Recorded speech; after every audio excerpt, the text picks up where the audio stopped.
We are now 4 days away from the South Carolina primary. Former Governor and UN Ambassador Nikki Haley trailing former President Trump in her home state by about 30 points, depending on which polls you look at. That is the poll from Suffolk. That's the new one, Suffolk USA Today, that just came out. Haley made a big speech today at noon. She says she is not dropping out no matter what happens in South Carolina on Saturday. I'm campaigning every day until the last person votes, because I believe in a better America and a brighter future for our kids. Nothing good in life comes easy. I'm willing to take the cuts, the bruises, and the name calling, because the only way you get to the blessing is by going through the pain. Here's former President Trump in South Carolina today ahead of his town hall with Laura Ingraham here on Fox. There was a Haley town hall on Sunday with John Roberts. Here's what he had to say when he landed. Do you think Nikki Haley will run as a no labels candidate? Thank you, press. Thank you, press. You've had enough. She has not had enough, though. She is here today. Republican presidential candidate Nikki Haley joins us now. Thank you very much, Ambassador and Governor. Good to have you with us today. You heard a lot of that talk after this speech that you gave this afternoon, which was defiant. You said, no matter what happens on Saturday, you are in this race and planning to stay in it. But it raised a lot of questions from people about whether or not you would ever consider any sort of third-party race, because you said you don't want it to be either of those two guys. My focus right now is running in a Republican primary. It always has been. I have never talked to the no labels people. That's not anything that I've been focused on. What I've been focused on is what we're going to do to change the course of what's happening in our country. Martha, if you look at what our kids have been through just over the past few years, they've been through COVID. They worry about the debt that government is in and how that's going to affect them. They worry about if they're going to be able to afford a home. They worry about where they're going to get a job. They're fearful of wars around the world. All they have felt is chaos and anger all around them. We have got to do this to right the ship for them. We've got to start getting things back on track to where they don't have these stresses. Wouldn't it be nice if we lived in a country where we could actually have dinner with our family and not have a fight? Or if we could go to work and say what we thought and not worry about being demoted? Getting rid of this division and hate is hugely important. We can be tough on the issues. We can strongly disagree on issues. But we can't do it with two candidates who literally just hate on the other side and encourage their supporters to hate on the other side. It's not normal. None of this is normal, and it should never be normal in America, and we have the chance to change that. So you said at the top of that, my focus right now is running in the Republican primary.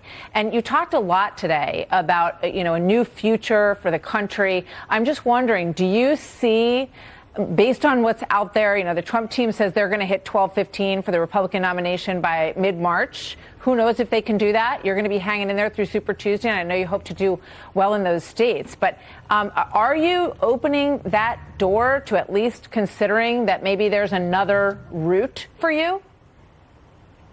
No, I haven't. That's not anything I've looked at. That's not anything I'm thinking about. What I can tell you is just because the Trump team says it doesn't mean anything. They said that we weren't going to make it through Iowa, and we were 1% away from second place. They said we were 30 points down in New Hampshire, and we ended up being with 43% of the vote.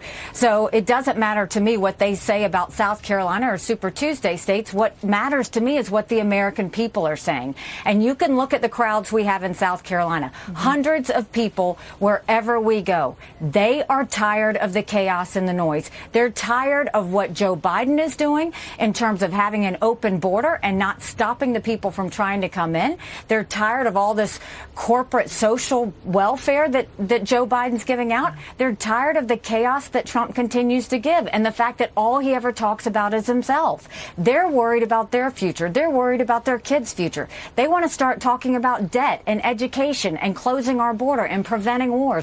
They don't want to talk about these two men just puffing up their chest talking about how they're going to hate the other side. That's not what wins elections, and that's not what builds in America's future.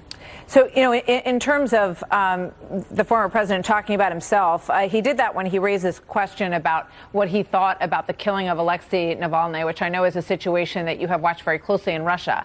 And it's not, just about the tragic death that he suffered. It's about the implications of Putin's plans for other people There are 2 Americans that are being held. Put that back up again. He said the sudden death of Alexei Navalny has made me more and more aware of what's happening in our country. It is a slow, steady progression with crooked, radical left politicians and prosecutors and judges. What do you think about that, Governor? That just makes my point. It's amazing that here's a hero who challenged Putin, lost his life because of it. This is on the heels of Trump saying that he would encourage Putin to invade any NATO countries that didn't pull their weight. And now the only comment he's going to make about Navalny is not hitting Putin for murdering him, not praising Navalny for fighting the corruption that was happening in Russia, but instead he's going to compare himself to Navalny and the victim that he is in his court cases. That is my point. He is so distracted. He is so focused on himself. And America can't go through this. We won't survive it. He's going to spend this entire year in a courtroom.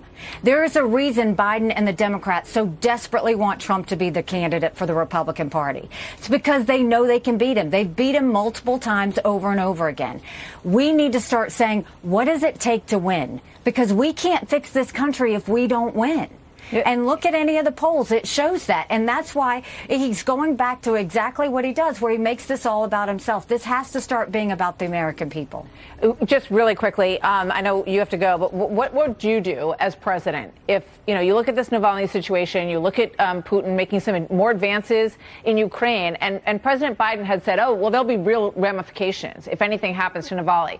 If it was President Haley, what would the consequences be for Putin of this action? Well, the first thing is you solidify your alliance with NATO and let Putin know that. The second is we should be seizing Russian assets and giving that money to Ukraine so that they can further fight the war and do better with that. And then you go and you add more countries to your alliance. Yes, we ask them to pull their own weight and do that. But the best thing we can do is continue to support Ukraine with the equipment and ammunition they need to win, because that's the best thing that puts Putin on his heels. So that's not what you want to do when you go and you have Trump saying, go ahead and invade them. It's been a 75-year success story that we've had with NATO. Yeah. Putin's been intimidated by that alliance. China's been intimidated by that alliance. And Trump just put us all in danger by going and exposing that. Well, it's an area where you have a sharp contrast. So we'll look forward to seeing what's on their minds, how they vote. We'll be covering all of it, live coverage all day Saturday of the South Carolina primary. Former governor, former ambassador Nikki Haley, and current candidate for the Republican Party nomination. Thank you for being here today. Good to see you as always. Thanks. Go to NikkiHaley.com and join us.